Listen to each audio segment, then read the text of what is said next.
وآخر دعواهم أن الحمد لله رب العالمين۔ رمضان المبارک کے آنے سے پہلے اللہ کی رضا کے لیے اپنے کیے ہوئے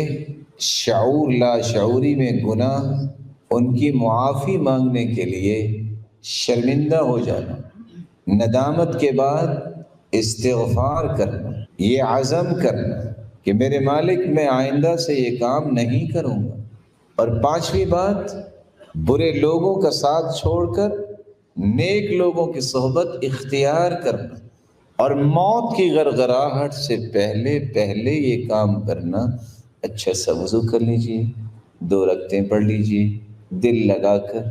کوئی سوچ پیدا نہ کیجئے 2 رکعتوں میں، اور بعد میں ہاتھ اٹھا کے دعا کر دیجئے۔ حدیث کے الفاظ ہیں، جب انسان کہتا ہے یا رب یا رب، تو اللہ ذو الجلال فرماتے ہیں علم عبدی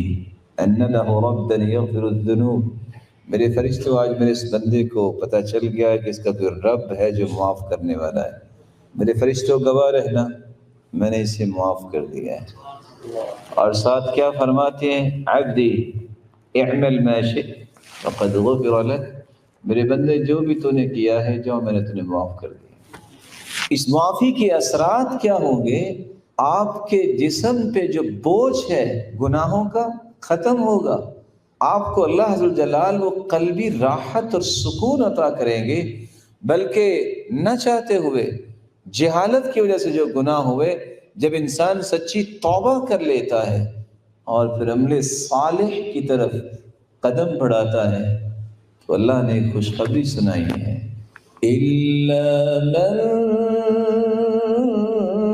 تَابَ وَآمَنَ وَعَمِلَ عَمَلًا صَالِحًا فَأُولَئِكَ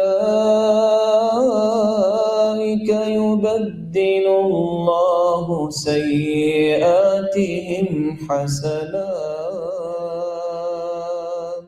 وَكَانَ اللَّهُ غَفُورًا رَحِيمًا۔ جو توبہ کر لے،